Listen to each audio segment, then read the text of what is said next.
I never saw it that way. And then elephants, I've always loved elephants from, when I first went to ride one to when I was going to buy an elephant. Um, I've always loved elephants, and elephants are incredibly loyal. And elephants, in terms of the elephant in the room, is always in the room, and there's always something that nobody wants to talk about. So the elephant in the room, nobody wants to talk about it. Sometimes it's blatantly obvious, but no one talks about it. I talk about it. And because I talk about it, what that does is it kind of creates a feeling of, that's not right, that's wrong, he shouldn't say that, why is he saying that, which connects to the 13. So the 13 elephants is a combination of saying, you know what, although there may be a fear-based element to the number, a fear-based element to a thing, when the elephant's in the room, you got to talk about it, and it's going to be okay. Because 13 is just a number. It's no more. It's what people apply on the outside of it.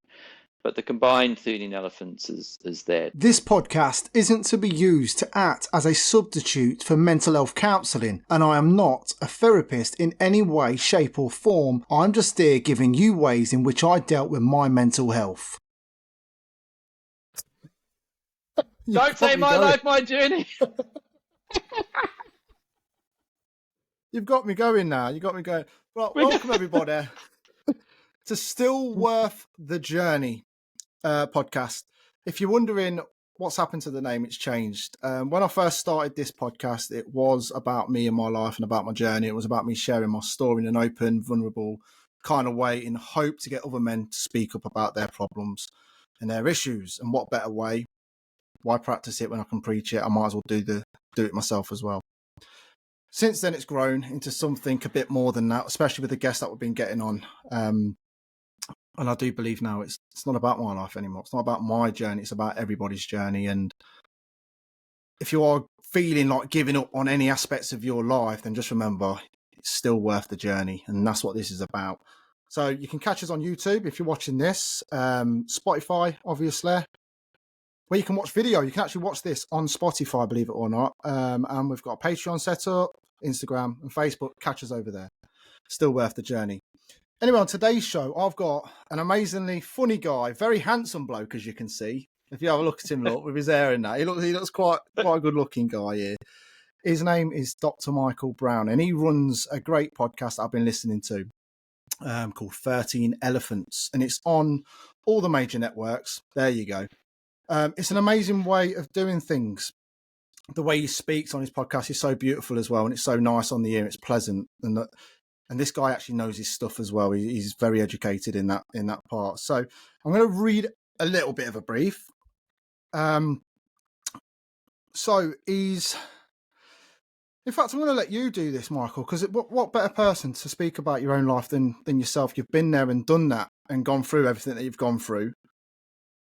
Because I don't want to mess up on your part. I don't want to undersell yourself. So, ladies and gentlemen, please welcome Dr. Micheal Brown. Hello, Michael. Thank you. Hello. Thank you.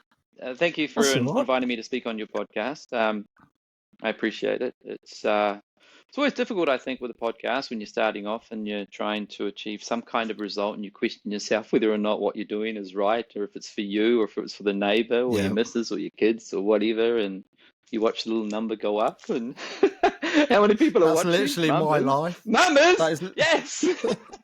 That is literally what I do every day. Because I was speaking to a mate the other day and I'm like, I feel like sometimes some of the people that come on, I feel like I've only suffered with it. I'm not educated in that way. I've not got the education behind me. All I am is just one little guy that went through something back in 2017 and decided to bring this to the table because I thought, well, there was no help back then for me. The NHS was quite slow. It was like a 6 to 9 month waiting period before I even got the pills, the sertraline and the fluoxetamines. But in that period, I was researching, writing down journals and writing down what are my triggers, why am I getting triggered. And at the moment, like I said to you before we started recording, I've not felt depressed since starting this podcast. This podcast has helped me out massively. Whether I am or not still depressed, I don't know, but I don't feel the way I used to. When I still have bad days, but the bad days are nowhere near as severe as the days when I was having those bad days and those darkness moments. Whereas now I'm angry very quick. I've got short temper now, zero tolerance on people. And that's why I'm getting help now with the CBT. So hopefully I'm on stress. I'm going to be on a stress management course, the CBT, and the nurse did say, I'm not diagnosed, but she did say I've scored quite high on this P number. It's like a medical form. And it is relating to PTSD as well. So, but that's not diagnosed by a doctor. So I can't claim that. That's what she's mentioned. And she sent me a profile pack on PTSD, what it is and what to look out for. Yeah. But having guys like you on that are experts in this field, you do understand it. And a lot like me, since listening to your podcast, you've actually been through it as well. And this is why you've become who you are today. You've lived it. Oh, definitely. And I think, I mean, in brief, I'll go back just along my educational background first, and I'll jump back to when I was a kid and growing up to get us to where we are. I think probably it's the easiest. So I have I have an undergrad degree in sociology in Te Ao Māori. Te Ao Māori is in Māori. Māori are the indigenous people of New Zealand. I'm a New Zealander, so I live here. So I have that degree. And then I have a master's degree in Indigenous Studies. And Indigenous Studies is around, all indigeneity across the world and looking at the different kind of makeup that makes up the power play within Indigenous societies and in general colonized societies. So I have a master's in that. And then I have a doctorate in human development and counseling. And with my doctorate, it's specifically focused on the notion of the third space, which is something that I've articulated as a journey between two things. Now, that could be between two cultures, it could be between two different groups of people, but essentially it's a power play. Someone has power and someone doesn't, and then somebody has an experience of something, then in the middle is the reality of it. What that's transcended forward to, and due to transference more than anything, because it's a knowledge that can cover multiple different areas, is working within the space of mental health. And the value of the third space in the academic is that there is an academic knowledge about a journey and the fundamental reason why one goes through a journey. And then there's the experience of self, which is fundamental to all of us, which is undeniable to all of us, but it's contextual in a lot of ways. And when you combine those together, you have not a therapeutic model, because I'm not a therapist, I'm not a psychologist, I'm not a counselor. I'm a practitioner of change in part due to the knowledge of the third space. So that's kind of a brief of the academic part of where I've gone from in terms of a space of sociology in Te Ao Māori through to having a PhD in education, human development and counselling. Prior to that, I was a businessman. I had a decorating company because I'm a tradesman, painter by trade, believe it or not. You've got the face for that as well, to be fair. You've definitely got that face. I've seen that face in my house before, painting the walls. I've seen it. Oh, yeah. Oh, you should see the quality in here, I can tell you. I was going to say, it looks great. Quality Is in that here an elephant behind? Yeah, it looks great. I've got hundreds and hundreds of elephants all over the place. I love elephants. So yeah, I did my decorating apprenticeship, my painting apprenticeship from age 16, and then that's 5 years, and then decided that I'd go out on my own and start a business. I started a business and was quite successful, employed quite a few people across 2 provinces here in New Zealand, and then bought a cafe, and on one of my let's say manic episodes, bought a garden centre as well. So I had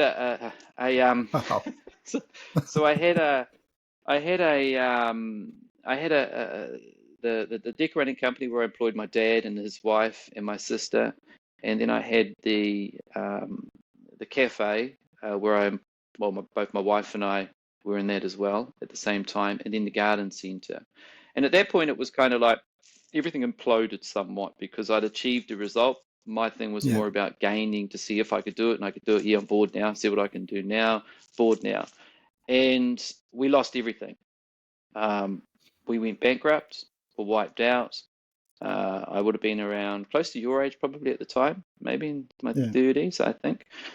And we decided that we wanted a complete change at that particular time, and that's when the academic journey started. So we lost everything and jumped into the academic journey, and that's when I started doing the sociology and Te Ao Māori. And my first wife at the time also started studying as well.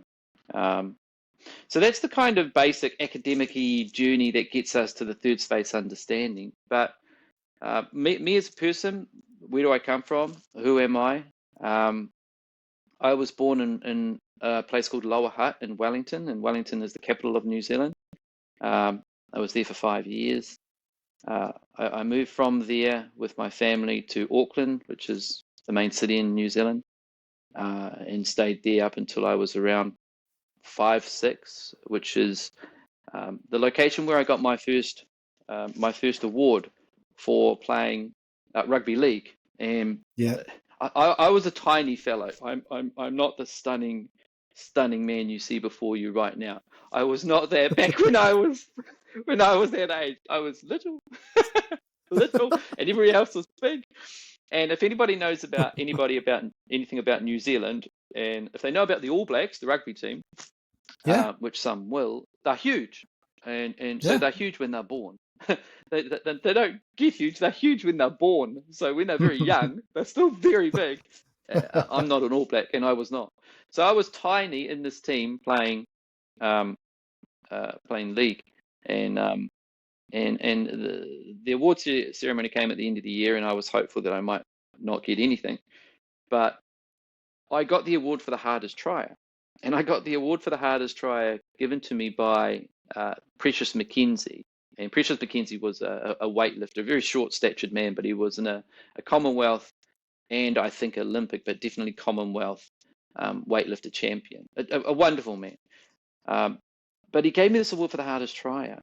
And at the time, I think I was 4, 5, 6, somewhere around there. At the time, I was kind of like, well, is it cool or not? It was kind of more embarrassing than not, because I could have been the hardest try at being the worst player, because I sure as hell wasn't the hardest try at being the best player, because I would have got the best or second best or most improved or some shit. But I didn't. I got the hardest try. So, and I love that award, and I keep that award, and I've still got that award, and I polish that award. And that was something that probably stayed with me for a very long period of time, because I didn't necessarily fit into a rugby league team, but I really enjoyed it. And then to get the hardest try meant that for me, I was actually doing something that I really did enjoy and trying really hard at it, and the success didn't really matter. So that was the underlying thing that sat with me that I reflected on later on. After that, I moved to Tokoroa, which is a very small place in the middle of the North Island, predominantly Māori Pacific population. If you think a smaller Birmingham, maybe something like that kind of thing. But it was very, very industrial in a lot of ways. And I grew up there, and that's really where I formed a connection to Māori, to Māori people, to understanding the Māori way of life. And that's what locked into me, that understanding for the future of where I went with my studies in Māori. We were there for a period of time and then left and went to another location in New Zealand, Hamilton, which is just a city of around 200,000. And there is where my parents divorced, and I was age 13 at that time. So that was probably one of the most significant parts of my life that changed the direction of my life from there on forward. The divorce, like anybody's divorce, is generally either good or average or bad. So it's one of those three options. And the outcome was that the sense of abandonment kicked in for me. And I always felt abandoned, that somebody was going to leave. So if somebody walked out of a room and went away, I always felt that they would never come back, because that's all I knew. So I sat with that for a few years, and that was all fine. And my parents separated, and it was okay, because they remained, until my father passed a couple of years ago, remained really close. We always had Christmases together right up until he passed, with the new partners and everything. So really, that part of it was all okay. But for me, the wheels have started to turn to understand what abandonment meant and how it played out in my life. But I didn't understand that. really. So relationships for me at that time started to be a little bit more difficult. I always perceived people were going to go and leave me for some reason, especially women. And then around, I think I was 21, 22, was the first time I was admitted to a psychiatric ward. And the reason for that was because I'd gone through my life up until that point of trying to understand every possible way that I could push every possible boundary and push it in a way that would make me feel more understanding of my own mental health and who I was. And I couldn't find that. So I wear certain clothes that may appear different to others at certain times. I behave in certain ways. I don't do drugs. At the time I was drinking, but by no means anything of any great nature, just every other weekend. Yeah. But there was something that kind of sat in behind around this abandonment that freaked me out. So my girlfriend at the time, when she had left, I just lost the plot essentially and didn't understand what was happening and felt vulnerable. And so reached out to try and end my life. And it wasn't really an attempt to end my life. It was an attempt to do what everybody else may suggest is a kind of a vocal sensation, if you like, of saying, woe is me, I'm crying, help me, I'm hurting. Yeah. And I did that, but it just ended up that they put me in an institution in a high security ward, because it was the only one that was available.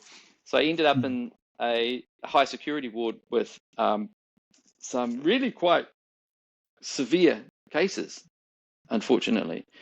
And at that time, I didn't have any knowledge about anything to do with mental health sociology or any academic skills, because I was like 21, 22. I'd just completed my apprenticeship painting. I had my business going.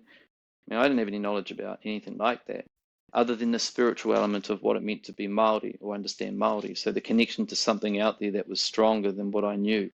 That was the only connection I had to anything that might be different to what was actually happening to me in the face of it. So there, I learned a lot of things while I was in that institution. And I was only in there for a very short period of time. I was only in there for 4 days because it was over the weekend and no one could assess me to let me out. And so I was there. Yeah. I was assessed for a day or so and they found nothing. They found me to be normal. So whatever that might mean at the time, there was no diagnosis they could offer. Yeah, it's hard though when they can't see it. Well, yeah, and I guess for me, I mean, during those years leading up to it, because of the divorce, I wasn't sleeping. I was on sleeping pills as a kid, on various things, but there was nothing of any great nature that happened around that time that was significant enough for me to be mentally imbalanced. But what was significant is that I was emotionally unbalanced. So there was an emotional connection as opposed to a mental connection, if you like, a mental health connection. I mean, you can put it under mental health still. Yeah. But at the time, you don't know that. You don't know shit. You go out there, get pissed, cry, whatever. Your missus leaves you, and you're devastated, and then you want to die. That's it. That's just the kind of, And so everybody else is doing that. So why shouldn't I do that and do it a little bit harder? Do it a little bit more. But I didn't have control of it, and that was the concerning part. So that was my starting point in a lot of ways into understanding about what it might mean to be abandoned and what it might mean to be hurt again by, at the time, a woman. So I came out of that environment, and then my business was running, of course, and my story was in the paper because there were certain things that I did which warranted putting it in the paper, because it was, and we didn't have internet or anything back then, of course, so we had the newspaper, and people looked at the newspaper, and I think it was on they loved the newspaper, and there was certain things that happened that nothing criminal, just stupid things that happened, and I didn't lose any business out of it. So I didn't lose any relationships out of it. I didn't lose any anything to do with the one business at that particular time I had. It didn't have any impact at all. And I kind of thought, well, here is me doing these things. Something's happened.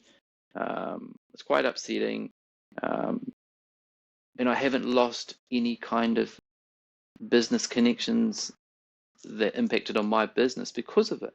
And it didn't mean anything at the time. It's not until later when I reflected on it that I realized something about that.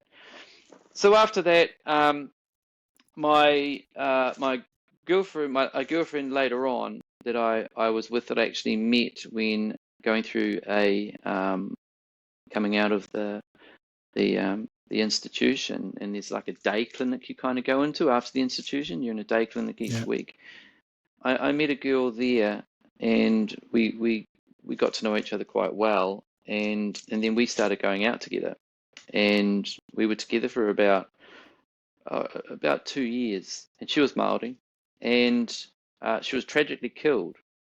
We broke up, and then about 1 week later, or 2 weeks later, my dad called me and he told me what happened, and she'd fallen off a balcony and she was killed. And so that was quite shocking. And with Māori, there's a process called a tangihanga, where you have the body in state in the whare or in the house for a period of 3 or 4 days, 5 days. And people come through and welcome and sit and cry and hug and remember the person as they pass, and then they're buried. And I didn't find out that she had been killed until the last day, really. And so when I went there on the last day, I mean, everybody's happy and laughing and jovial and everything around the body, because that's what you do. It's cathartic. Celebration, yeah. But of their life. It's a celebration. It's an absolute celebration. Yeah. You've gone through this sadness, but at that particular, it was the last day, and I wasn't at that point. I walked in, there's the body open, and it was, my girlfriend of very recent, who was now dead. But it was cathartic, it was cathartic, and it was eye-opening, and it was understandable to me what was happening. And I felt comforted, but I felt, how can a person that is this wonderful lose their life when a person like me, who I did not feel that wonderful, was still walking the earth? And by no means, when I say me not being wonderful, I don't mean that I'm, a horrible, mean, criminal person. I just mean internal thoughts of self come forward, and that's what you think of. So that again, I felt in part abandoned, bizarrely. And then I met my first wife, and we got married, and we had 2 wonderful kids. I've got adult kids. My son's 25, my daughter's 19. So my first ex-wife, as I refer to her, we got married, and we stayed married for 13 years. And during that particular time, that's where we both educated ourselves and became doctors. And then once I handed in my PhD, my doctorate, my first ex-wife said that she wanted to end the marriage. So that was shocking. And that was my second crack at thinking, this ain't going so well. I think that I may not be worthy of being in this world anymore, because here's another person that's abandoned me. So I went on I don't know, probably a 24, 48-hour period of driving around trying to end my life. And how I did at that time was, again, I'm not a big, strapping, huge, man, but I jumped in my car and I drove around to every single pub that I would know of that was the worst possible pub in the region I was living in at the time, where there was always fight. I mean, over there, you go to pubs over where you are, there's fights. You walk into a pub, there's going to be a fight. You just pick it. Yeah, it's inevitable. Literally inevitable. It's inevitable. Yeah. So, and I was asking for it. I was looking. So I had my Bible that I carried with me, and I went to each pub, and I said, I walked up to gang members, I walked up to people, and I said, look, I'm I want to fight. Can you give me a hiding? And they just wouldn't. And this was they just wouldn't do it. And I mean I didn't understand it. I couldn't really get it. They wouldn't do it at all. No one would. And no pub that I went to, they would do that. And I guess again, when you reflect on it, it's that there's an element of pain that can be seen in the eyes of someone. It doesn't matter what you're saying or doing or how pissed you are. There's an element of pain that can be seen and can be reflected on, that can be understood, excuse me, that can be shared. So you might have the most hardcore man or woman in a pub drinking, shit-faced, thinking that they, are just everything. And then somebody comes along like me. It was an easy take. It was an easy punch him in the head. He's gone, this guy's rambling on about some shit. But they don't. They don't. They come over and they hug you and they ask you what's wrong. They don't have to do that. That person doesn't have to do that. And not once or twice, on a regular basis. It just didn't happen. I just wasn't able to get myself into a situation where I was going to be beaten up. And so, that lasted for, I don't know, for however many pubs I went around to find that result, and I didn't get it. And then I was walking along and I saw my father, and he had some cops and things with him, and they got me and took me into the hospital, and then I was institutionalized in the second institution of my life. And again, I was in there for 3 or 4 days, and then I was assessed quite heavily at that time for, I think, in about 3 or 4 hours by 2 psychiatrists, and they found nothing. They found nothing. No medication that I was required to be on. Nothing. And that's actually accurately, correctly diagnosed in a lot of ways, because I didn't need anything. It was emotion for me. It was a forced kind of way of me doing things to get myself in a position where I had to test my own understanding of who I was, and I was just clever at it.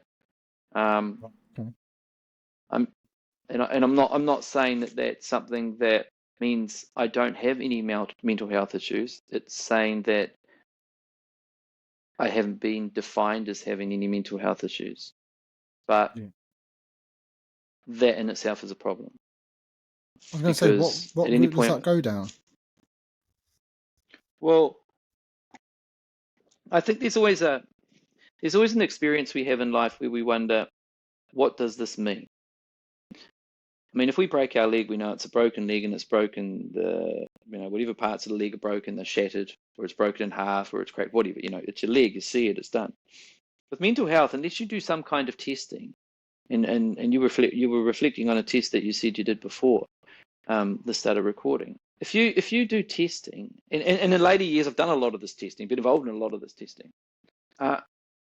In my view, I don't necessarily agree with it.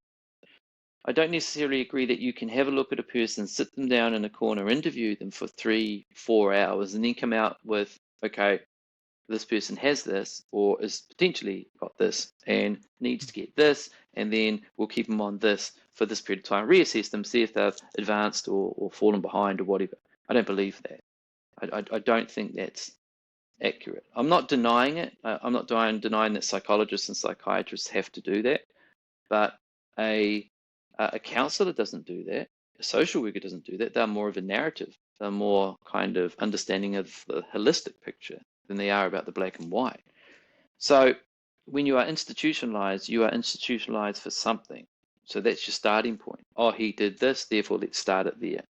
And then the diagnosis will come out of that. And again, I'm not a psychiatrist, I'm not a psychologist, but that was my experience. And so after that part of coming out and then realizing I apparently had nothing, I decided then that my skill set that I had learned was in working with kids. So through my university studies, it's about working with kids, and it's about working in the higher space of family violence and sexual abuse.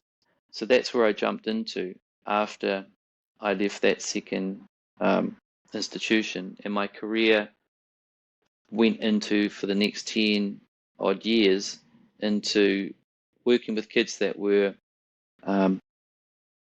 were sexually abused at the highest level or physically abused at the highest level, as well as women that were both physically and sexually abused. And I managed organizations and teams of staff, of counselors and psychologists and nurses to work in that space. And during that time, because I was at a more senior level, when somebody would come into, like kids, for example, if you might have a kid that, like a child, young, like a baby, let's say a baby that was seriously abused, so seriously physically abused, just black and blue all over, sometimes unable to breathe. They would come in, we'd have to do what we could with them. And then maybe a toddler would come in, just physically, you can clearly see like really, really upsetting images.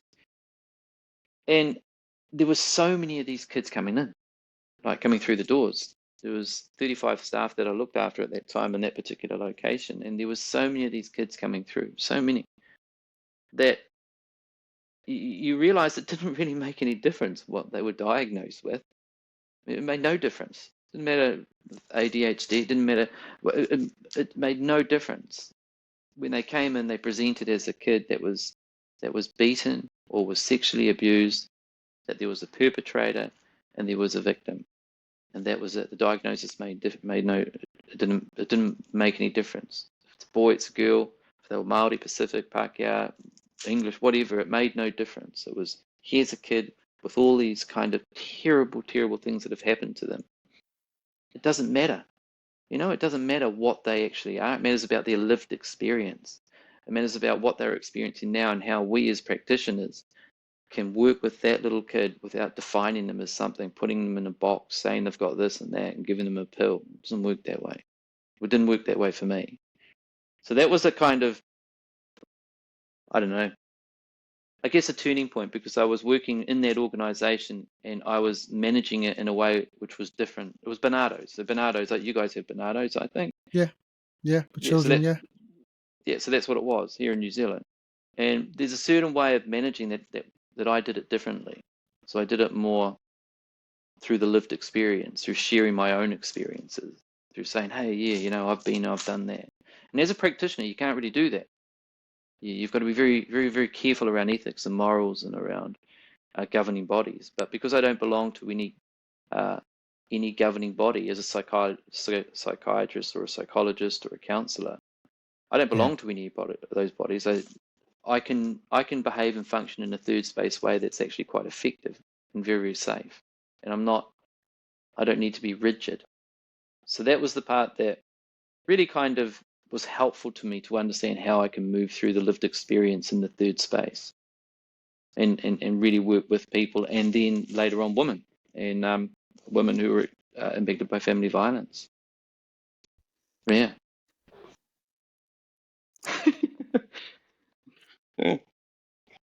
Mate, how are you still smiling? Going through all of that, I'd find it tremendously hard. So I feel like you are quite a humorous guy. I think you find a lot in life by laughing, but I don't know if the laugh that you do is genuine. I think it's to cover up maybe some hurt as well from what you've seen. Oh, look, no, I'm genuinely a jovial person. There would be I'm generally a jovial, jokey person. Look, I'll go to bed at night, some nights that I have in my life, and have questioned my sanity without question. I've woken up in the morning and wondered how am I possibly going to carry on a lot of the time. But during those times, I've had kids, I've had a wife, or I've had a partner. So, and I never hid how I was feeling. I never hid how I was feeling. So we've kind of gone through a transitional part in a lot of ways here in New Zealand anyway, where let's say 10 odd years ago or 15 odd years ago, you may not necessarily be able to talk about mental health. Then we jumped into a space where, men talk about your problems, cry, all that sort of stuff. Yeah. You may disagree with me in this part, but what I see is the shift in now that not being completely okay. So what I see is that when you do actually expose yourself and talk about who you are and your emotions and feelings, now I don't think it matters if you're a man or a woman, But when you do that, there's an element of weakness that sits in there that at a higher level can be used against you.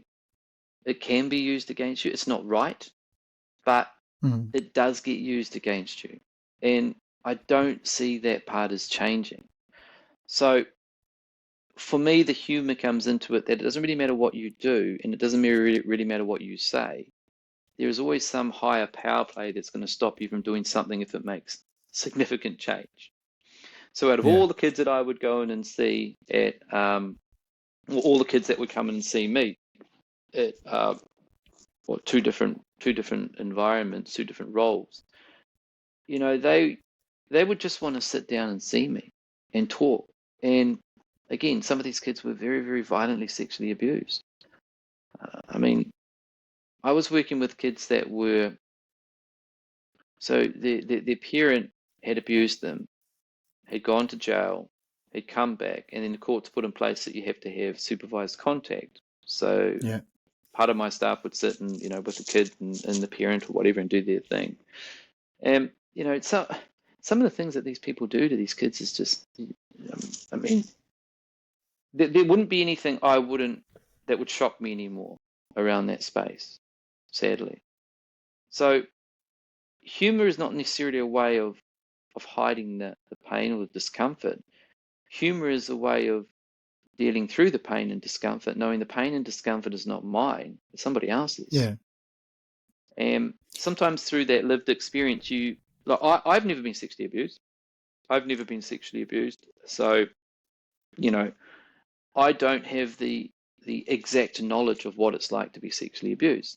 But I've sat across a table in a therapy room or on a couch where probably more than 1,000 kids have spoken to me about being sexually abused. So I have some knowledge around it, but I don't necessarily have my own personal lived experience of it. Yeah. But what I do have experience of is being a child and being a dad. I know what that's like. Yeah. And I have experience of knowing when I'm looking over, I'm in my therapy room, so I'm looking over at my seat over there, imagining there's a kid there. And then I know what it's like for that child to say to me that they've been sexually abused. The third space, the argument I make, the academic argument I make in my thesis is that what that allows me to do is to transcend me. So I don't have to be sexually abused to understand what it's like to work with a kid that's sexually abused. But I do have to know what it's like to be a kid, and I do have to know what it's like to be an adult. And I do have to know what it's like, the experience of sexual abuse, but it doesn't have to be personal. So I can give more value to that kid because I have not been sexually abused. Yeah. Now, that's a bit of a contradiction in a lot of ways to the lived experience, because we kind of feel like, oh no, you can only speak to somebody that's been beaten up if you've been beaten up. Well, yeah, sure, that's fine. You know, a lot of people do that. I'm not saying it's right or wrong. That happens. But what about the people who haven't been abused, who have a great quality about them that they can actually share?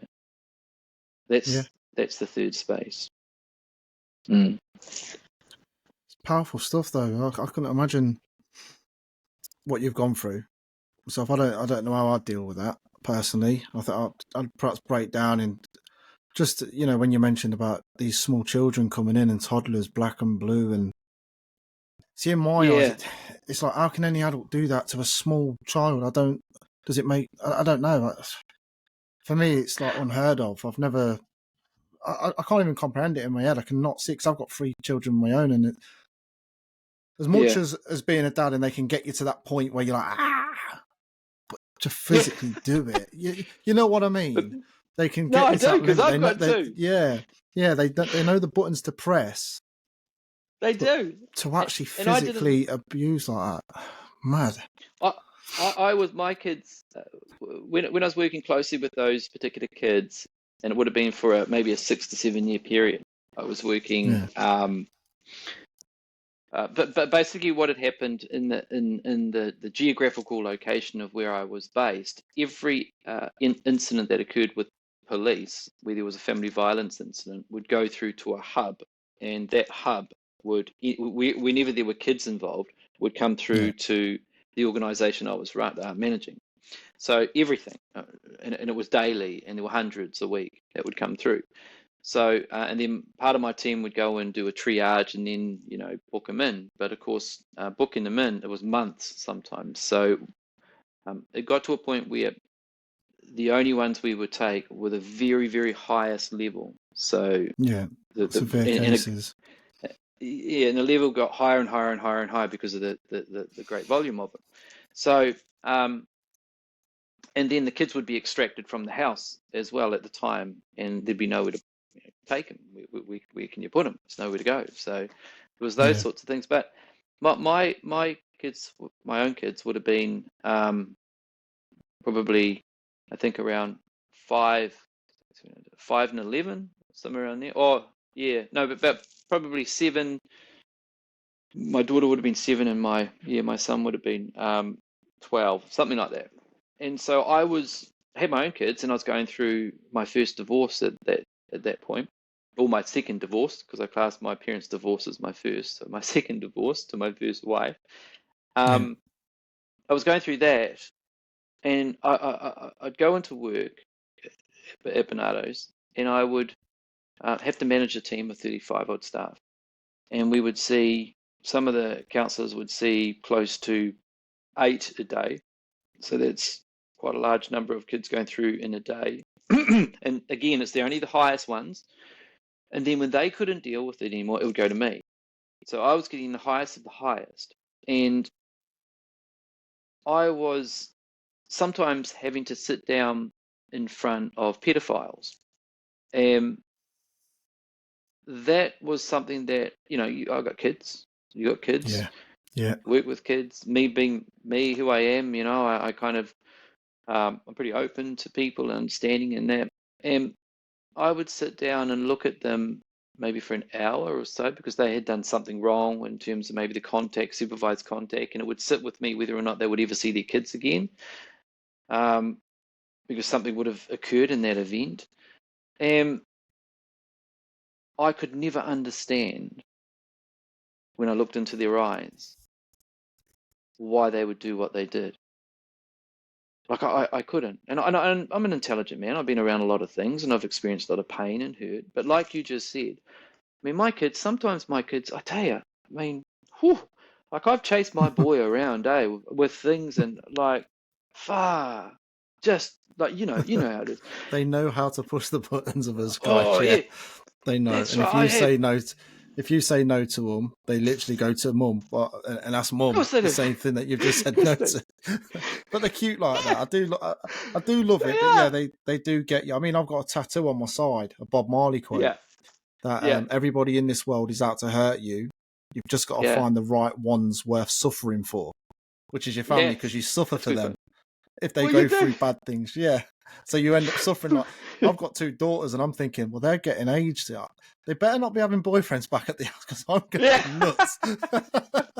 You know what I mean? But no, the reason why I brought up your humour was because it's what I do. I whenever I'm feeling down, I make fun of myself. And I make jokes about myself.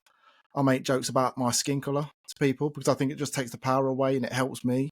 But that's just my personality. It's who I am. I like to make fun of, even though it can be quite deep, it's my way of masking quite a lot of the times, a lot of the problems that I got. So if I can mask it like that, then hopefully people won't ask me questions. It kind of, do you know what I mean? It veers off. So it's I don't need to get into that today. I don't want to unpack that today, or I'll deal with it in my own time. And the way I deal with it most of the time is, because I'm a truck driver by trade, my problems will come out in tears, and it's the tears, the pain, the tears. But for me, it's like, I'm not good enough. That's what's constantly going in my head every day. You're not good enough. Why are you doing this? You should be on better money. You should, it's that kind of thing where I'm constantly just, I don't know, just feeling not good enough. And that's why doing this podcast, I feel like I'm giving something back to somebody. Someone can hear this, and hopefully I'm doing something good. But I'd sit there at times and think, why wasn't I born white? Why wasn't I born with a loving family? Why this? Why that? And the thing is, I can't dwell on that, because it is what it is, and I can't change anything. I've just got to accept and be happy, really, because I can't change it. If you know what I mean. I am who I am. Why does it go to anger for you? I don't know. I really don't know. I wish I did know that. I'm trying to learn patience at the minute. I'm trying to learn patience. I'm trying to learn Patience. No, I am. You shouldn't laugh because I am. I'm actually trying to learn patience. And patience is impossible. Who's got patience? Well, it's like, I think what it is, since becoming a truck driver, right? Yeah. Because I'm on the road so long and I'm having cars cut me up and I'm in this big 44-ton wagon and I can't stop. So if they're cutting me up, they're quite literally, they could make me hurt them in a bad way and I can end up in prison and lose my family because of their stupidity. Yeah. So now I'm losing my temper at stupid things that people are doing. So if I see somebody driving and they're on the phone, I see someone driving and they're doing the makeup, I'm literally like, what are you doing? You've got a kid in the back. You're putting their lives at risk for what? A text message. Yeah. And it's that kind of thing. So it's like, it's almost as if I've got zero tolerance on idiots, if you like, that are literally putting themselves in situations that they shouldn't. I mean, if you want to, just don't put anybody else in harm. If you want to do something, pull over and then do it. Yeah. Do you know what I'm saying? And that's where it is. And I've spoke to the doctor about it.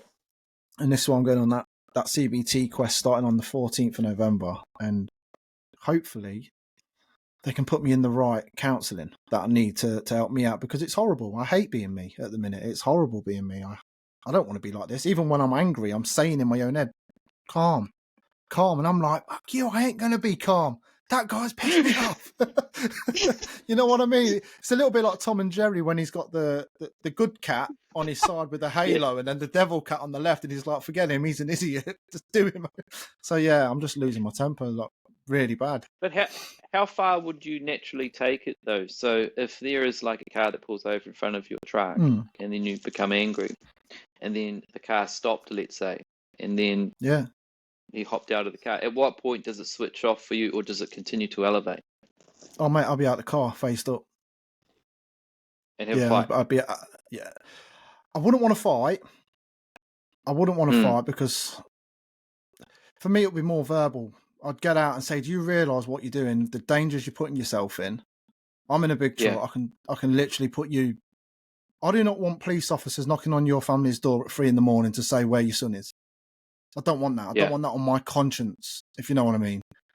There's been loads of near misses, but I'm touch wood. I value myself as a pretty good truck driver. I've never had problems, and I've always stopped. I'm good on my brakes, but how many times can you get lucky? Well, that's right. But you stop yourself from going to the next level. I stop myself. Yeah, I literally, for me at the minute, where I'm at the minute is, I stay in, and I stay locked in myself, and I will just shout like, like kind of thing. That's my anger. But I'm worried about that next step, and that's why I've got in touch with the doctor straight away to say, look, I've noticed something that's not right. It's not normal. I'm coming back, and I'm the slightest thing can get me arguing at the missus. I could be shouting at the kids. I've never done anything physical, because I'm not that type of person, because my dad was physical towards me, my mum and my brothers. So I've always been a big no. Don't hit women. Don't do anything like that. Don't hit children. But I'm coming home and I'm just very agitated with my family, and I shouldn't be. They're my family. But then there's that old age quote, you always hurt the ones you love the most. And it's like, but I don't want to. I never used to. What's going on in my life? What's changed all of this? Where's it come from? What's happened? Yeah. So hopefully we can delve into that with this doctor, with this counselling, and hopefully I can be on the road to mend that part of my life. But yeah, I used to have a really long temper. Like at school when I was racially abused, I was so laid back I could be asleep. That's what people used to say to me. It's like, he just said that to you. I don't care. It's just a word. Don't hurt me. But as I've got older, my temper's just getting shorter and shorter and shorter. And I'm just like, what? I'm now at that point where I'm done. Yeah. You know what I mean? Like, yeah, I do. There's a saying me and my missus use, and it's fuck about, find out. So if you mess around with me now, you're going to find out what I'm going to be. I mean, I don't mean it in a violent sense. I just mean, look, I'll never speak to you again. I'll cut you off from the world, and for me, you won't exist. Yeah. But I don't want to be that person. And that's No, why well, every like, day I'm practicing as much as I can of holding back that anger kind of thing. yeah. Yeah, anger is definitely an emotion that one has to pay a lot of attention to. I think it's not necessarily something that I've ever really had any issue with myself, but working in the space of family violence with women, you definitely, you pick up on cues and understandings of how to manage anger from a not a perpetrator but a victim space. So, my knowledge would be more around from the victim as opposed to the perpetrator.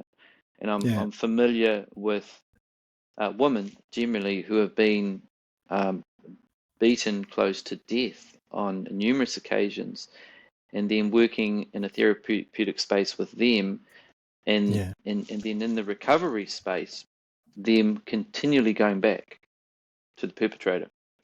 And that multiple things can be written about it, and there's multiple different perspectives and understandings and therapeutic models that would kind of say, well, that happens because of this and this and this. But in my view, it's kind of like there's a familiarity of knowledge that they have that they cannot avoid, they can't break away from. There's a separation point that just doesn't happen. So when you have an argument with this guy in the car and you jump out, you're not going to go and get a knife and put it in his eye.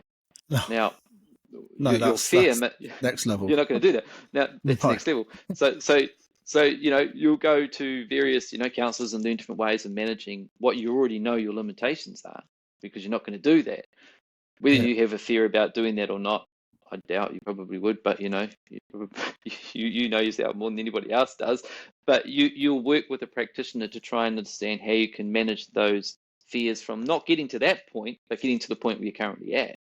Whereas with these women who have been severely beaten, in part not attraction, but the connection is to this element of being beaten.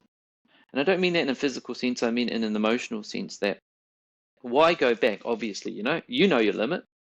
You Yeah. know your limit not to do something, but as a victim, your limit is what? Death? Is your limit Yeah. a punch in the eye? Is your limit a word? Is your limit something, But some people don't know their limits. And going back to the pedophiles, when I was sitting across from them and looking them in the eye, they don't have a limit. So I know the difference. You know the difference when you look at somebody who does not have a limit, and I could never work that out. So I don't have a reference point for understanding how people can go to the next level and do some significant harm in some way to a person. I don't know. I don't have a reference point for that. So my experience and knowledge of that, I can't offer it because I've seen it, but I don't understand it, and I never want to. I never No. want to. I'm quite comfortable saying I don't understand that, but I will protect this child while this child is with you. I Yeah. won't be a prick to you. I'll respect you, but I don't understand you, and I will not work with you because I don't get it. So my kids running around after them wanting to absolutely slaughter them, of course I wouldn't. What's the worst I'd do? Throw a ball at them or something? I'm not going to get a baseball bat and whack them and crack them in the No. head. It doesn't No, the matter last one's if yeah. I'm not going to do that. Even No. if I No. was absolute, and I don't drink, so but even if I had been absolutely shit faced, I know the limit. I'm not going to do that. So you Yeah, that's the know the thing. limit It's when you about go and get knowing to your the limit. guy. Yeah. I know the limit of like Yeah, the difference. I mean, I have seen like when you're speaking about women, see that brings back memories of my mum. I watched my mum physically beaten by my dad. I've seen yeah, he whacked a Hoover pipe in a vaginal area. I was only yeah, we left my dad at 6. I was 6 years old. I was the oldest. yeah, I've seen my mum hung over the banisters by her yeah, ankles and yeah, dropped. I had to yeah, call 999, get the paramedics here. She died on the bottom of that stairs, and they brought her back round. yeah. I was about 5 years old, man. I shouldn't be seeing that. You know, Nation. my dad put my hands. I was only a child. We weren't allowed food. We were never allowed food. We weren't allowed to go in the cupboards for food. And he put my hand on the table. We had a glass coffee table, and he said, "This is what thieves get."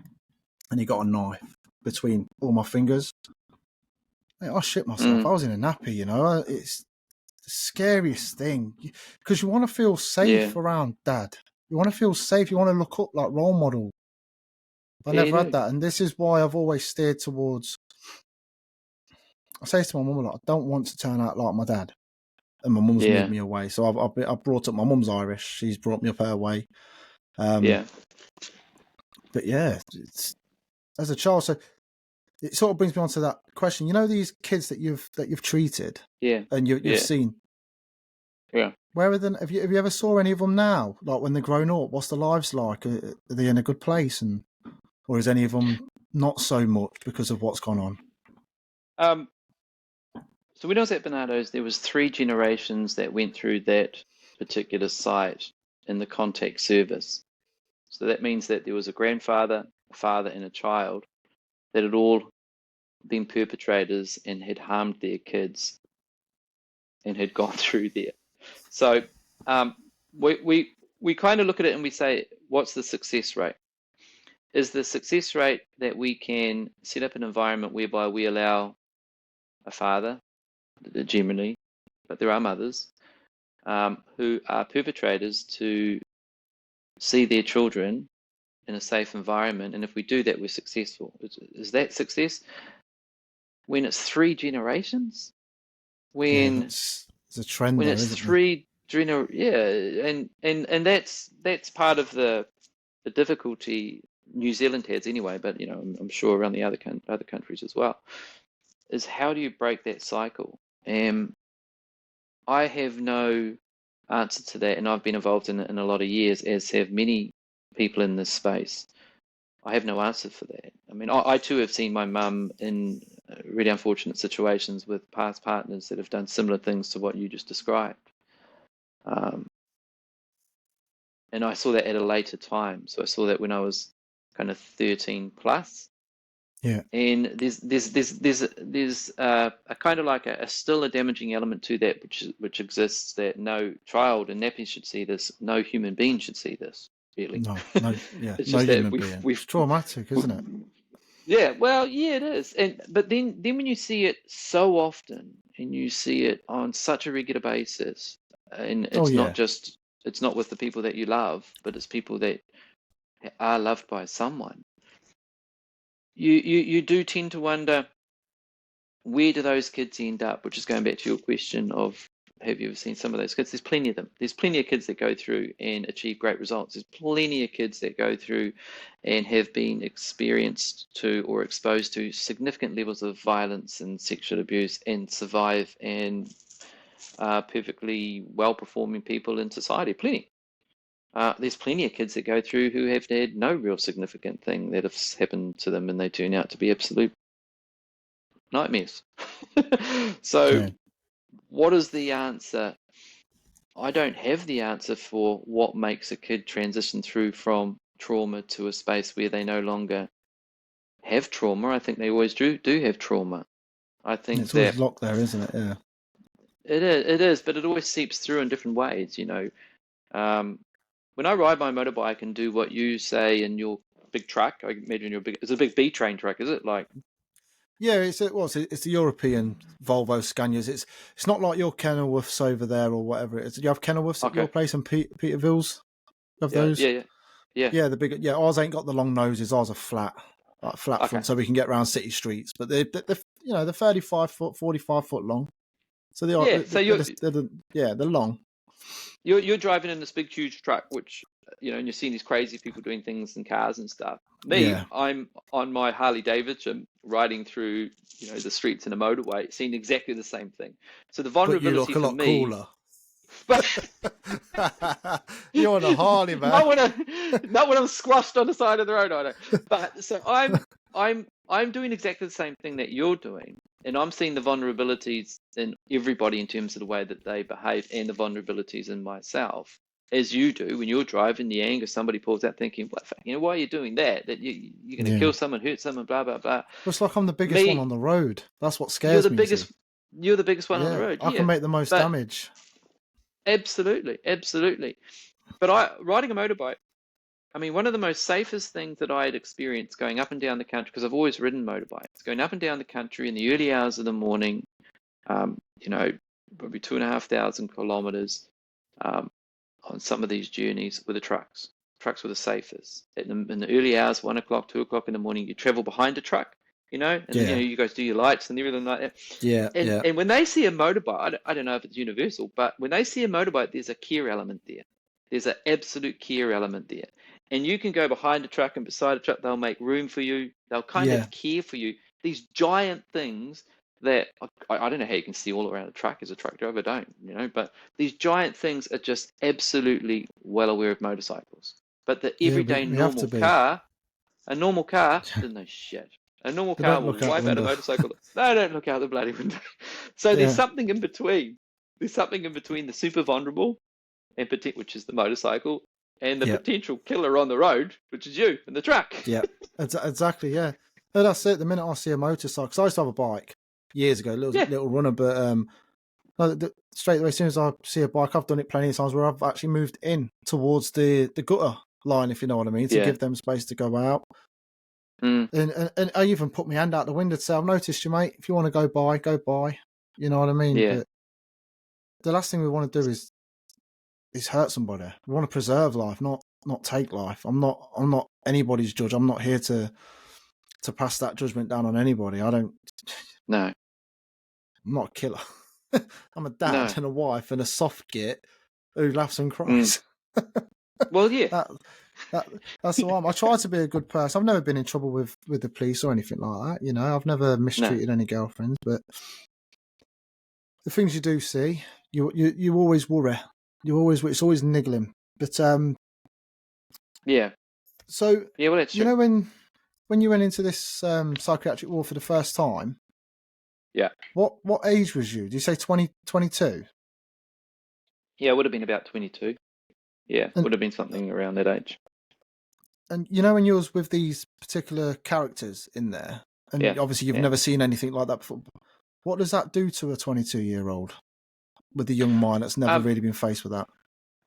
yeah. So the reference point for me was One Flew Over the Cuckoo's Nest. Do you know that movie with Jack Nicholson? One Flew Over the Yeah, Cuckoo's Nest. yeah. Yes, so that was what I was thinking about the whole time that I was in there because it was unfamiliar to me. So when I went in there, because it was in a place called Tukanui, it was Tukanui Mental Hospital, which was closed Right. down because of the abuse that occurred in there. It was one of the old school ones where they used to do the, like the electro treatment. So they would fry your Oh brain, wow. and then Okay. they would put you in they'd put you in straitjackets as well.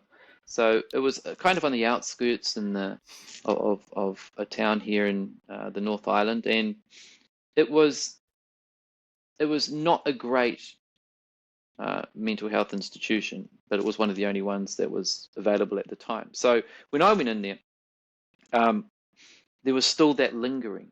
So you still had those kind of practitioners in place that were doing those kinds of things. And yeah, I remember when my dad dropped me off, and we went there in a vehicle that was kind of all the doors were locked, so I couldn't get out. Yeah. And my dad didn't realize this was going to happen, because he was just worried about me. And I Yeah. was in the back of the vehicle, and I kind of saw that I couldn't get out, and I thought, well, it's a bit weird. What's that? And we went to Tukanui, which would have been about an hour away from where I'd lived. And Dad and I went in, and because there was no psychiatrist there or psychologist there, because it was on a Saturday, um, they had to keep me there, and there was no real room for me to go, but they had to keep me there, just part of the mandate. So they put me into a locked room with these really high level, very disturbed people, and it was kind of like getting dark because it was later on at night, and they locked the door, and it's all kind of like bunks and things. And I Yeah. remember I was kind of freaking out, and because all ages, and I was freaking out, and there was this guy there. He started talking to me, and he was saying, I know who you are. I know your brother. And he said my brother's name. And he said, I know where you live. I'm going to go around there. I'm going to kill everybody. I'm going to do this. I'm going to do that. And it kind of, it was, I don't know, it shocked me, but I was wondering if I actually heard it or if I made it up. But there was no reason for me to make it up because I'd never felt like that before. So I'd heard it. How would this person know? And so Yeah. I don't really know if they were saying the exact words and names and locations of my brother and family and that, or if it was close enough to it. But it was enough for me to go, this is quite a strange, quite a strange space. So I got up in the morning, and then the whole kind of routine started where everybody's really, really highly drugged in there, like a lot of medication. I never took any medication in there. When I got it, I would hide it, and then I'd throw it away. So I never took any medication because I wasn't on any medication. Yeah. But some of the I don't know, patients, we can call them, in there, were on these high levels of medication. There was scant nurses around, meaning there was just people sitting in the rooms or in the hallways. There was like sexual activity that was going on blatantly right in front of me. There was people walking around like in a straitjacket. There was Wow. one Scary particular girl. place. It was horrible. There was one particular girl in there who I played pool, so I was a pretty good pool player, and so Yeah. I'd play pool with this woman, and she always used to wear a ballet dress, and I thought that was pretty cool. She's an older woman, but she was with this ballet dress, and I played pool with her, and she was shit. She was terrible. She was hopeless, and I was really good. But you didn't have to be good in that place. You could be bad, but I was playing pool, and she got none in, and then I started winning, and she just lost the plot, like absolutely lost the plot, and went crazy, and was chasing me around saying, "You fuck this," wanting to kill me, Oh and God. I kind of thought, I know, and I kind of thought, yeah, that's a bit strange, it's quite Yeah. weird. But that was over, I think, the 3 days that I was there. That was a regular thing. Then, like that, she'd stop, click back into normal, and we'd play pool again. And there was no real kind of. I just learnt that's what it was. There was nothing. This is who she was, and I'm sweet with that if I can navigate it and work it out and know how to manage it I was and going to not say, win. did you ever navigate what was actually going on with her, even through later on in life No, when you've gone through stuff and you've learnt more things with the academia?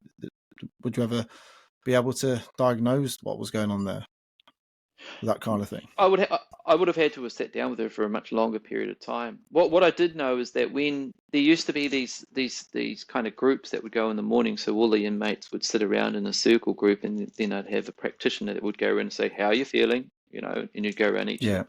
And any time anybody wanted to actually say something, they'd be shut down.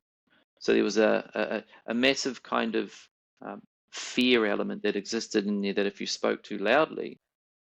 something would happen to you. So don't speak. So that was the part that I think was the most disappointing about it. Just Yeah. it's not a therapeutic environment. Well, it wasn't what I saw as a therapeutic environment. It was just people were doing what everybody else was doing. People were taking the pills because everybody else was taking the pills. People were in fear because everybody else was in fear. And yeah, it So was no quite. therapy was actually happening then. I No I real help, kind of thing. I saw none. I saw No. none. The second institution that I went into, I actually, my kids came to visit me in there, and that was a different environment. Um, that was a different environment, but that there was a care element in that, kind of, but um, by no means one that would be sustainable. I don't think, to give the same Mm. long length of care to each individual person when so many are trucking through the door. Yeah. What would you say that's So, down to? Is that down to medical research, do you think, back then? They perhaps didn't understand as much as they perhaps do now? Or um, I wrote about my second experience in the second institution, and it got published in the New Zealand Nurses Manual, and it was a real attack on the system, simply because of the volumes yeah. and of the lack of care and what can be done. And it just comes down to money, availability of resources, and people need a lot of help. Yeah. People need a lot of sit down time and just to talk through things, and people need that. And sometimes you can't work out and diagnose exactly what's wrong with somebody at the start. Sometimes it takes ages, and sometimes Yeah, there's it does. nothing wrong that you can diagnose. It's just they want to sit down and talk with you. That's it. They Yeah, just want to talking talk. They want to helps. share. Yeah. Yeah. So Yeah. I don't think there's an answer. Like, I don't Well, think there's fair an play answer. to you though for sharing that to the what did you call it? The journal, nursing journal in Yeah, the like there's a New newspaper. Zealand Nurses Journal. Yeah, well, Yeah. it's a publication the nurses do and train on and stuff. Yeah, Oh, fair play for yeah, raising that awareness as well and putting that to light to all those guys, because maybe that's done something for the better as well. yeah. Might have. Ooh. Who knows? Yeah. Who knows? So, do you still have this fear then about women, about abandonment because of what happened back then, or did you get over that? Or well, say get over. I don't like that terminology because I don't think we ever get over anything. I think we manage to work through it, but it must be hard to always feel like, are they going to come back, or are they gone? Yeah. With the third divorce of mine, so the divorce to my second wife, which was not long. That was we were together for only married only 3 years. That was a tough one. That one was a tough one because I thought I'd nailed it. I thought I had absolutely nailed the the fear of abandonment. And Yeah. then when a woman left me again, which I didn't actually think was ever going to happen, which you don't, um, I kind of went through a process of understanding that, yep, I have nailed it. I actually am understanding of abandonment, and I accept that's part of what's in me. But it wasn't the reason why I was so upset as it was in the past. The reason I was upset was because my marriage had ended, not necessarily because I'd been abandoned at the time. And then later on, afterwards, there was a kind of navigation in myself of saying, well, why did this happen? Then the self-hating, which is pretty normal, and Yeah. then the loathing, which is pretty normal. Again, I don't do drugs or alcohol, so I had nothing to fall back on in that regard. Yeah. So you had to spend a lot of lonely nights and wondering what it is that's happening and why this keeps going on. And I think the realization came to me that although I definitely may have a sense of abandonment that still exists in me, what I have more of a sense of is empathy and understanding for other people that exposes me more. So I'd Yeah. do anything for anyone without question. I'd anything. And I think that's the part that you have to be very careful of, that you have to have some element of protection for self so that in the event that you give all to others, you still have something little left for self. I never did that, Yeah. ever. And have I learnt that? The simple answer is no. I still haven't learnt that. So I definitely would probably still have abandonment issues if something happens where I am abandoned. It's just that I don't sabotage it to the point where it's going to. Yeah. That's the difference I've learned. Yeah. So I know that things are going to happen. People are going to leave. Whatever. I mean, I wish it didn't happen, but it does. But I don't make it happen anymore. Yeah. I would say I'm gonna say it that would does. be You my come across like learning. a similar in ways to myself and a friend of mine. Yeah. When you was talking about the businesses that you got, and you've done that, Yeah. and then you get bored. That's Yeah. literally me, but not on that scale because I haven't got that type of money to do stuff like that. But mine are projects, and then one week it'll be like, right, I've completed that. I've Yeah. learned everything I need to know. I've watched all the YouTube videos on how to do, and then I get bored, and I go on to the next. Yes. My missus laughs at me quite a lot. She says, "Can you not just concentrate on one thing and just be that guy? Just you know, Jermaine, the guy that builds paper airplanes or something.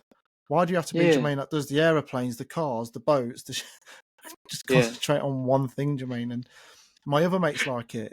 Anything we get, I don't know, we just get so lost in the project, and we're just like, we've got to learn Yeah. everything about it. And I keep thinking, is it an ADHD thing? Because I'm always Well. wondering, because I can never sit still for it. My mind's constantly going. I've got a mate at work, and he doesn't understand where I get my energy from.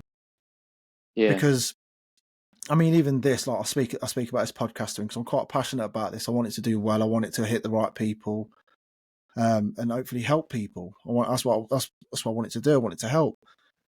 And I was speaking to him, and he's like, "But Jermaine, so you're working in a truck all day from 3 a.m, then you're getting home, then going gym, right? Then you go in gym, and then in your break, whilst at trucking, you're then editing Yeah. videos, you're editing podcast notes, you're editing this, then you're booking guests in, Yeah. then you go home, then you've got your kids, then you eat your dinner, then you have to shower." He says, where's all the hours? And I'm like, I don't know, mate, but I cannot sit still. My head's constantly going. And that's what Yeah. reminded me of myself when you said that you've had these totally different businesses to each other, like a cafe, a garden centre. Mm. You know, none of those really. I mean, you can have a cafe in a garden centre. I get that, Yeah, but it but just seems like, you know what I mean? They're very different. I And do. looking I do. in the videos, yeah, I do. I think. I mean, look, a lot of people have an overthinking mind. Maybe you have an overthinking mind. I don't know. You know, I yeah, I generally have think an so, yeah, overthinking mind, and sometimes, you know, when it's a productive thing, you can overthink. It's quite good. When it's a non-productive thing, it might not be so good. But I think for me, I like to look at things and say, well, what is not the obvious thing that's going on in here, and what can we do to make it kind of better for that particular person? So, you know, when working with people, you generally, and I have my own, you know, sessions with clients and helping them through their situations, and um, I find that there's a better way of going about it than we currently have, and I can't really say exactly what that is because I don't know, other than it's a story. It's yeah, something that you experience as a human being. So we're only getting way more advanced in the knowledges about how to help people through various things. Medication's only going to get better. You know, there's all these things that are only going to get better, but our problems are only going to get worse too. But I think just the natural communication with someone about something, and it doesn't yeah, really matter what it is, it's just a connection helps. And you don't have to be a scholar for that. You don't have to be a superstar for that. You don't have to be a celebrity for that. You just have to be someone that somebody else can connect to. And so I've always searched for that. I've always searched for the ability to be able to find someone to connect to me when I shouldn't need to do that because I connect with other people. And when I do things like buy a garden centre, buy, you know, motorbikes or buy whatever, you know, I don't really know anything about them. I'm trying to connect with other people. I'm trying to get an understanding of what those people are thinking about to help them through something. And I yeah, get bored with that particular part of it. So it's like, you know, I'm generally attracted to the broken person, and a broken person's a beautiful person, but yeah. I'm generally attracted to the broken person. The perfect person out there, what do I care? What, they don't need me, kind of thing. You know, that's So so weird. it is. So I think that's just the way that I am. And at my age, you know, 53, I don't I don't see that changing. And I'm not saying it's No, right or wrong, but that's I good. I think that's a good thing. yeah, I think it's a good thing too. And I think it's there's a lot of stuff about manifestation and waking up in the morning and saying, you know, I'm going to do this, I'm going to be the best at this, and I'm going to do everything, you know, blah blah blah. Look, I don't It prescribe to makes you that. feel I'm alive, sorry. doesn't it? Keeps you Well, alive. it's It makes good. you feel It, alive. but I don't prescribe to it. I don't necessarily agree with it. I understand it and I get it, Yeah, but it's short lived because at some point it hits delusion. Because at some yeah, point it's not going to be great, and at some point you can't solely think of self. You know, yeah. you in my view, and that's the kind of way I go about things, is to try and be as kind and as graceful as I can. I mean, I piss off a lot of people, don't get me wrong. I mean, definitely, because I generally don't keep anything inside. I'll express most things. Yeah, yeah, very like And me. Yeah, it's very career limiting, but I don't care really about those yes, sorts of things. I do see a lot of similarities. Even when I was listening to your podcast, I was listening to Yeah. what you was doing, and there is a lot of similarities. Even though we're from two different parts of the world and Yeah. whatnot, but there's still we've got that human connection. I can feel that when you talk, and when I said it, Yeah, same. that's weird. It wasn't meaning that you're weird. It means No, where I I know. work, I connect to people that are broken as Yeah. well. I've got more.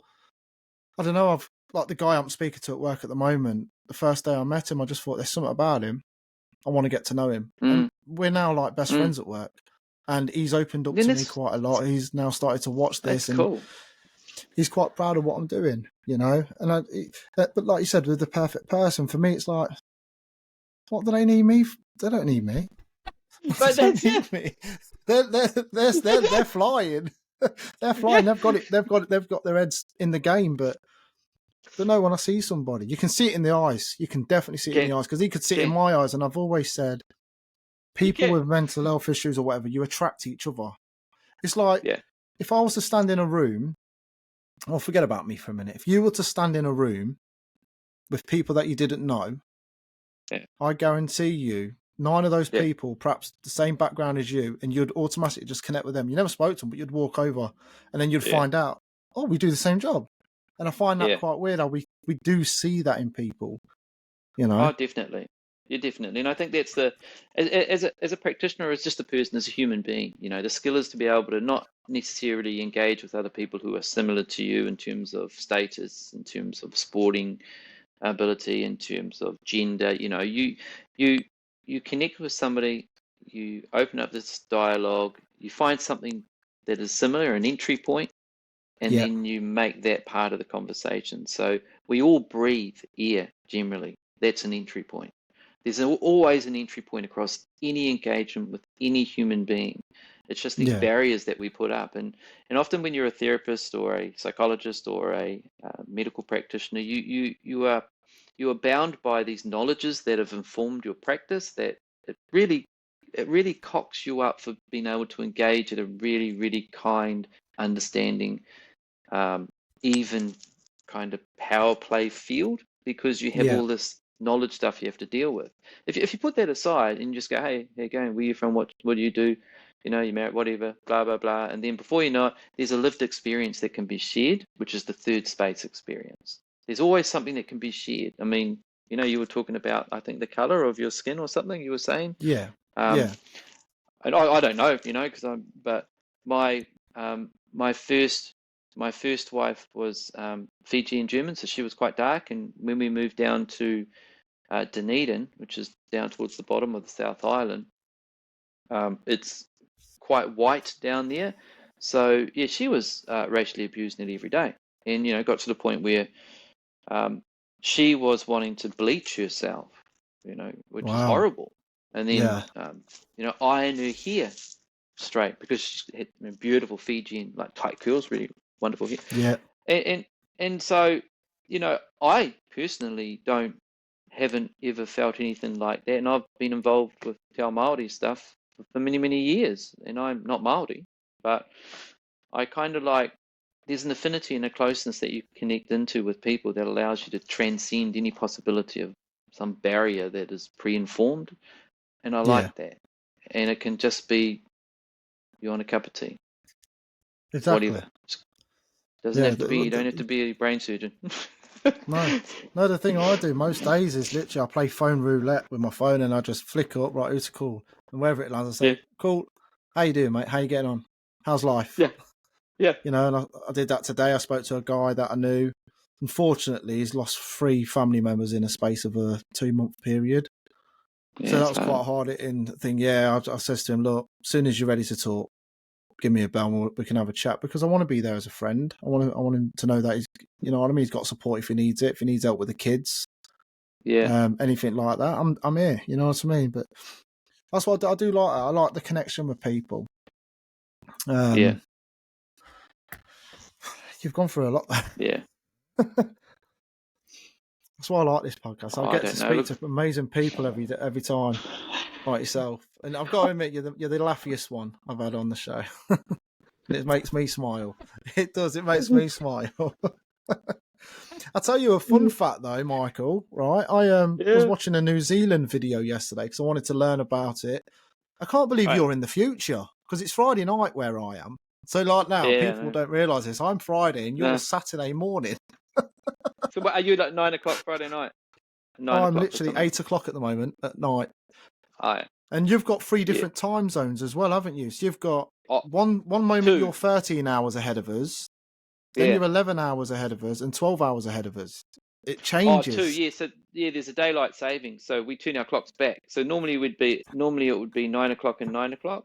Like it's nine Yeah, o'clock here, 8 o'clock there. It would normally be 8 o'clock.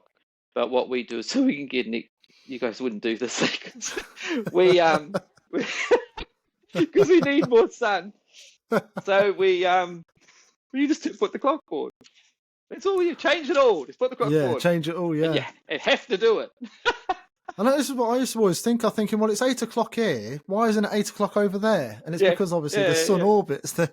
But no, it's quite fascinating. We put it forward. Because you guys the first ones? Because you're ahead of Australia, aren't you? Because they're like 2,000 kilometres away, aren't they? Yeah. So Gisborne is the first area that gets the sun. So we get it before. But aren't you also very close to Antarctica as well? So is it cold in the southern hemisphere? It's very cold down the bottom of the South Island. So New Zealand's not a massive place, but in the bottom of the South Island in Invercargill Bluff, that's where it's freezing down there, and the wind kind of goes all the way up. But by the time we get up to, I'm in Auckland at the moment, and it's all gone from there. But the climate here is a bit interesting. But what part of it's very similar to Britain, your climate, according to that video. Midlands, East Midlands. Oh, so you're near Birmingham, are you? Yeah, literally opposite. Yeah, we're opposite Birmingham, so we're not far from there. Because that's what I was in Birmingham today. Were you? So this woman that I was with for quite some time, she was from Erdington in Birmingham, and so that's why I'd spent a bit of time in Birmingham. And like she said to me, she said, Michael, she said, because I like to walk around different places, and things at night. And then she says, Michael, you can't walk around Birmingham at night. You can't do that. And I said, of course I can. And so I would jump on because I don't know, and I would jump on the train or the tram thing and train, and I'd go there, and I walked around Birmingham at night probably about 3 or 4 times. No worries. It's nice to get out though, isn't it? No one touched me. It wasn't like, no one. It's not that bad. I was scared of London. No! I was scared of going London at night. And you know what? Me and my missus went down London this year. We've done 5 trips to see various artists because, and at night it's still alive. Everything's still buzzing. Yeah. It's amazing to walk at night. I love it because it comes to life. Everything changes at night to what daytime is. But when you say New Zealand's small, Michael, you're lying now because next to the UK, it's bigger than the UK and Ireland. It's mad because we've got like our population's ridiculously high, and it says on that video that most of your population is within the northern hemisphere, but back in the day it was the south hemisphere, the southern hemisphere, where it was most populated. Yeah, mostly it was the South Island, and now the North Island. We got a lot of sheep, so there's sheep and cows. It said, it said sheep and cows. A lot of sheep. New Zealand's a beautiful place. It's a beautiful place. I love New Zealand. But similar to, with like Birmingham when I went to Birmingham, it was freezing. Like, when you freezing. What month was it? What time of year? The cold month. I don't know. I just know. It does get quite warm here. It does get quite warm. Yeah, I know, but it can't be the cold month. But it was when it just got colder. It didn't get warmer. It got colder from the morning through the day. It just got colder. And if you moved, you went. It was cold as. Yeah. Well, it would have been winter probably. But the only place that we would get that cold is down the south, really, in a lot of ways. Yeah. Down. That's the one thing about Britain. It's just too wet. It's really too wet. It's like you got 365 days. So this year you've got 285 days of rain, 100 days of sun. Oh no, the problem is you've got overcast and there's no sun.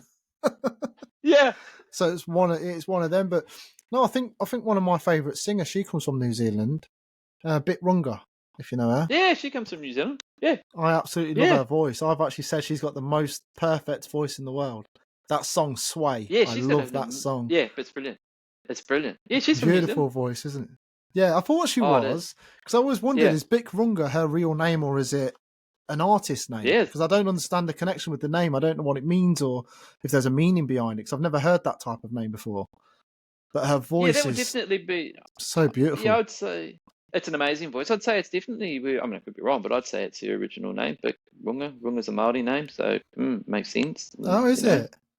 Yeah. No, So I would say it's one that. of my go-to songs in the morning. If I'm ever feeling Is it? down or sad in the truck, yeah, straight away. Honestly, I literally yesterday I played it back to back 10 times just to hear the Really? voice, and it calms me down. Yeah, absolutely Is love that the what? woman.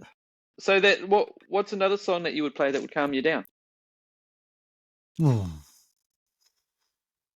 Meditation, like 935 hertz songs or something like that, or that type Mm, of thing. Or the 1975, which is my favourite band at the moment. I yeah. absolutely love them. They're a great band, great rock band. But they just Wow. do beautiful music. But no, Bit Wronger is, I just love her voice. It's just soothing. I could literally, if I could, I would actually hire her to come to my house and sing me to sleep every night. I'm quite happy to do that.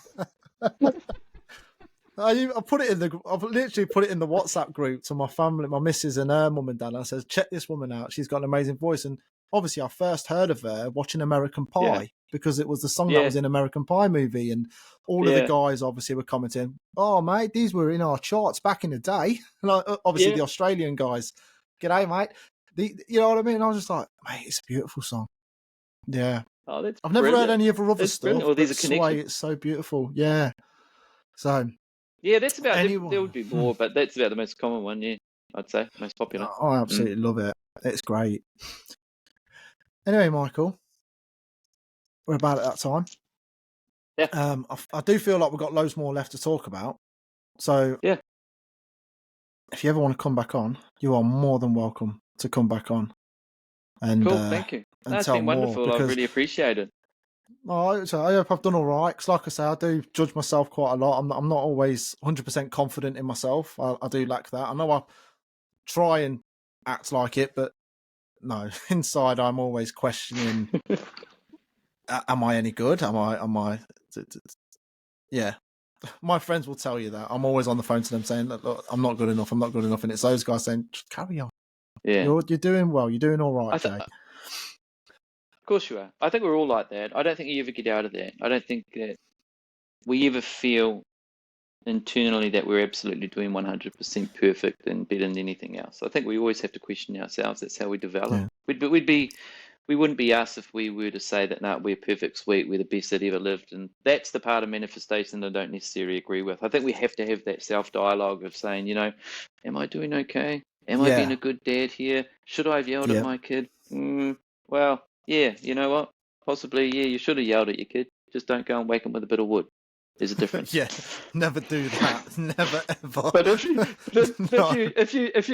if you want to try and say, like, I'm gonna never ever yell at my kid, and today I'm gonna just treat my kid perfectly, and there's no way anyone can sustain that. There's no way. It's hard, in my opinion. But I mean, it's one of them. It's one. I've never, like I say, with my babies, they mean the world to me, and my missus and that. They're my best friends. They're my best family. The ones I'm willing to suffer for. But yeah, with me at the minute, it's just, it could be the slightest thing. Like Mrs. could say, "Oh, on the way home, can you get some milk?" And it's like, I've been in a truck all day. The shop's around the corner. Really? So then I'll snap like, "Why don't you go?" And that's what I mean by snapping. It's like, well, why don't you bloody go to the shop? That's just stupid. Don't do that. Don't do that. It's don't do that with a woman. I don't. But that's where I put myself in that situation, and that's what I mean by me being snappy. I never used to do that. I used to just go, yes, and agree. Whereas now I'm like, I'm tired, and I'm like, I've been up since 2 in the morning. I'm tired. Can you not just go to the shop? So, that's not me, and that's why I'm looking for this little bit of help. A lot of people won't say it's anger; they might just say it's just normal. But for me, it's like it's different. I never used to say that. I used to just go and get. So, but I've acknowledged it. I've noticed it, and I'm trying to put a stop to it straight away before it does, become something I don't want it to become. And I've already told my people, if it ever gets to that point, I'd walk out. I'd leave before I do anything drastic and stupid to the family. I'll just go for a walk, clear my head, because no one deserves that. And when you go through that, like you are, watching your your mum go through things as I have, the last thing you Yeah, want to do is upset yeah, women and children. They don't deserve it. yeah. And No, when you got that's me exactly right. saying, the bloody shop's down the road, why don't you go? It's like, yeah. No wonder I always walk into a bollocking. Get in that corner, huge way. I get bollocked so bad. It's so funny, but it's Well, cool, it's part of what we do as men, I think, in a lot of ways, and fathers, as partners, as dads. We're going to get bollocked from time to time. It's just how We're how always we in the respond to it, doghouse. how we internalize it, and how we verbalize Yeah, it. If we didn't yeah. verbalize it, it'd be sweet. We will be sweet. Yeah, it's that acting, ain't Yeah. it? It's like, you know what? You want me to go to the milk? I've just done 400 miles of driving. Yeah. I'm tired. I want to go home. Oh, Yeah, that's what it honestly, is. Mark, it's been amazing having you on. It's been a breath of Thank fresh you. air, and Thank you. I love the stories that you've told us. I've wrote down some notes ready for if you do ever come on for the next one. Yeah. But yeah, please use this bit of the podcast to promote yourself, mate. Give yourself some plugins. Yeah. Let the listeners know how to get in contact Yeah. with you. Yeah. Well, it's a 13 Elephants podcast. It's 1-3 and then elephants, and it's available on all platforms. 13 Elephants is a podcast about the lived experience. It's about my journey through life, and it's not necessarily about interviewing anybody else. It's just about the story I tell and about how I've come to be the person I am and how I've theorized the third space, which is the academic journey, really, of people who have gone through trauma or pain and want to try and just be in the world and be themselves and be cool with it without these power structures that tend to kind of want to control us. And that's what 13 Elephants is about. I mean, the website's available. I have individual sessions with clients, as well as I work in the wellbeing space with organizations to look at what they're doing and to help them achieve a better kind of working environment for productivity. But my journey is 13 Elephants. That's where I'm at, and that's where I'm staying, and it's good. So yeah, check out the podcast, and I thank you, Jermaine, very much for the opportunity here. It's been really cool. I've really felt connected to you, which is a Thanks. buzzword, let's say, at the moment. But to be open and honest, it's cool as, man. It'd be sweet with doing this more often with you. Doesn't Yeah, feel like you're definitely. wherever you are, but yeah. Yeah. I thank you for this opportunity. No, thank you too. Just a quick one to. I don't know the saying. Like I said, I'm not very good with words. But is it called the elephant in the room? What is it called? Yep. There's a saying, isn't there? Why 13 Yeah. elephants? Is that a significant number for you for a reason, or? Yeah. 13 is a significant number because it's events have always occurred. I have 13 tattooed on me on my here, Wow. and I have this here is I have another tattoo that's it's all numbers, but if it's like an equation that actually says elephant. But 13 elephants has been, or 13 has been a significant part of my life. My parents divorced when I was 13. I separated and ended my first year at marriage ended when I was 13.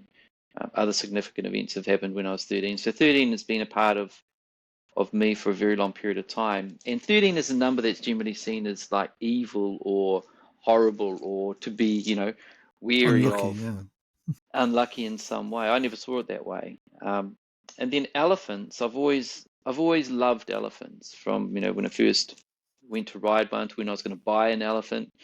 I've always loved elephants, and elephants are incredibly loyal. And elephants, in terms of the elephant in the room, is always in the room, and there's always something that nobody wants to talk about.